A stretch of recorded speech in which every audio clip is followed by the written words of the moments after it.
what is in store for the markets, because that's what we are trying to do today, try and talk about what is in store for 2024 from multiple angles. Markets, politics, economy. Now, let's start with the markets, if you will. Or should we start with the economy, because that's the main thing? I think start with the markets. Start with the markets? Yeah, that's the focus. Okay, cool. So let's make this quick and talk about what is it that people should be focusing on when it comes to markets. I'll just... so remember, 2023 was a big deal, right? I mean, from markets perspective, 20% returns, circa 20%. Dollar terms, about 18% for the markets at large. But mid-caps and small caps did even better.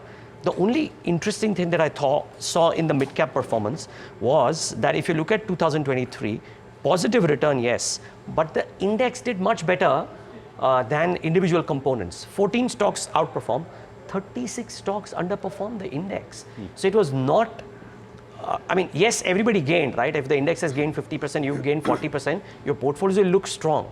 But 36 stocks underperform the index, mid-cap index. Can that change in 2024? I think that's the one big question that people should be thinking of. Now, what are the key factors for 2024? From a world perspective, performance of the US and the Chinese economy, particularly the Chinese economy, because it needs to make its presence felt. Somehow, the data is not suggesting that. So unfortunately, that jury is out. But can the US do better than what is anticipated? Because that might just help, amongst other things, the IT sector. So that is one thing to watch out for. The Fed interest rate cuts, arguably the most important talking point. I mean, central banks are driving markets since 2020. Yeah. Can they do it yet again in 2024? So that's the other key thing. The economic implications of the Israel-Hamas war, and if it spreads out in the Middle Eastern region far and wide, can it have economic implications as well? Because Israel-Hamas contained to that region, but if it spreads out, it's a problem. I can see Tamanna itching to come in. Give me a moment. But yeah, and the potential South China Sea conflicts. Now, if that were to come about, that is arguably the really big deal from amongst all the geopolitical conflicts in the minds of the market, I would presume.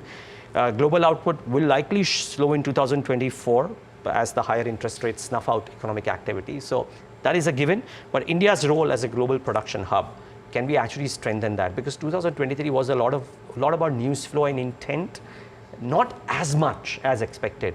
But vibrant Gujarat, in a few days from now, will we see some commitments, some execution there, and can 2024 see that? And lastly, very quickly, I'll move to the key debate, large versus mids. A lot of conversation about why this is the year of large caps versus small and mid caps. Let's wait and watch if that turns out, because large cap valuations, TTM basis, Samina highlighted 1 year forward, 20 times and it's expensive. TTM, 23 times, which is really expensive. It was not expensive in September. It's become expensive end of December. Large caps as well. Mid caps we know are terribly expensive, so no point talking on that. And possible themes, all of you, for 2024. People still talking about capex cycle beneficiaries because the combination of core sectors, green growth and PLI, all of them might weigh in. So capex cycle beneficiaries, cement, and we'll see some data, but if utilization levels pick up, then that's a sector to reckon with. Banks, even though there is NIM contraction, can banks really perform? Because they haven't done that in 2023. Could it be a year of large cap banks? Third, real estate. We just did a small fun piece also of why 2024 might not be the year, but who knows, it's a decadal theme. So maybe it still does well. And premiumization across sectors, across themes, I think to be watched out for. Yeah, I would say also infrastructure spends. That's what's moving the economy as well. And you want to come in on that, Vishy, because you're giving the economic outlook. Yeah. So government spends and government infrastructure is what has been moving the economy and will continue to do so. That's right. So at this point in time, a lot of the infra spending is being front-loaded by the government. During the last budget, they said about 10 lakh crore. That's overall on the infra spend. So that's continuing as is. I know in your interview, I heard the railway minister talk about 77% of our He's already so just quick context there. So 2.4 lakh crore rupees, which was allocated last budget, was one of the highest allocated to the rail budget.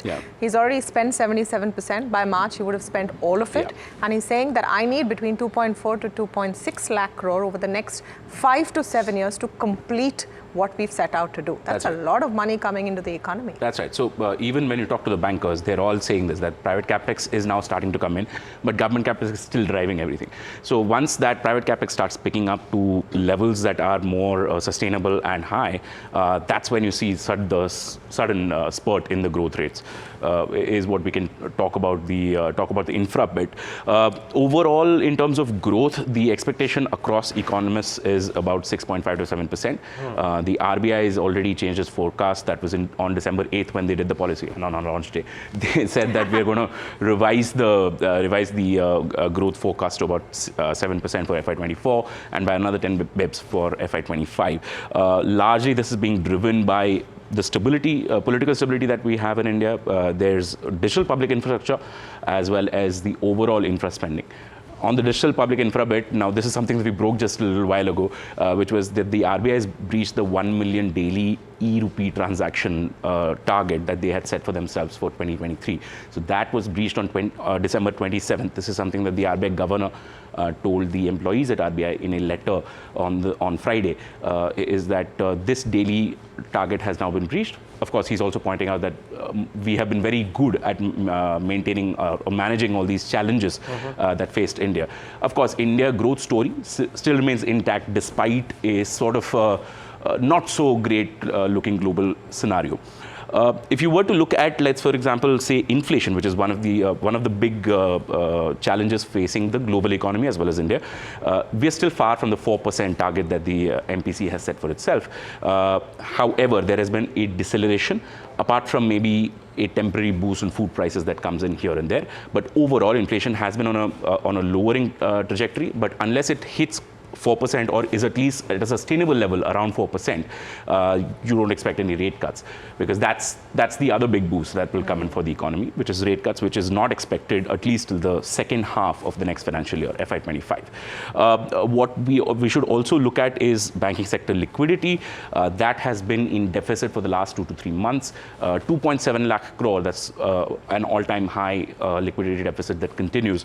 And because of that, without the RBI raising rates, automatically real interest rates start going up. Yeah. So that's a problem that you have to watch out for. Lastly, on the rupee front, the RBI is heavily intervening as far as the rupee movement is concerned. They don't allow any volatility.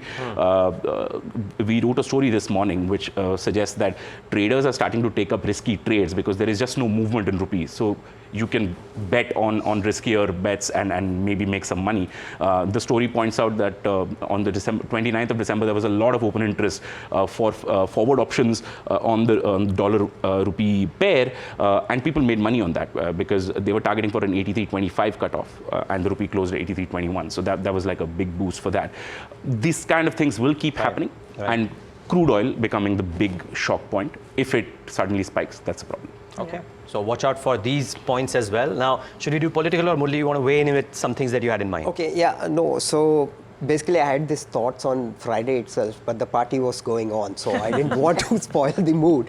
And I think the party has ended yesterday. After the party ends, I think we need to take stock of the reality. What is the reality? I'm not trying to spoil the party here. I'm trying to only caution. 2024 is going to be a very clear year of caution, consolidation, and correction. Now, how and when will they happen, we don't know. We'll have to wait and watch. But there are 3 risk factors that I see. A risk as in not risks in terms of reversing the trend. The risk could be because of short-term shocks that will come. It will last for 1 day, 2 days, or even 3 days. Now, what are these risks? The first one is the rate cut and the shift. So, if the rate cut happens as expected, if the Fed cuts, say, sometimes say in June or July, some people expect it in March, then there could be a shift in money allocation between assets, between different assets and different geographies, money moving in and out of EM and DM, that is emerging markets and developing markets. That's one. But if there is a delay for some reason, because we still don't have clear cut message coming from the Fed that it's going to come in June. It's the market which wants to see it in March, it wants to see it in June. But what if the gap between, see, the gap is still quite substantial between the Fed's target and the actual inflation. So that's one risk. Watch out for that one. If there is a delay, there could be a change in the narrative. That's first. Now back home, as Vishy was pointing out, two factors. There seems to be excess money in the system.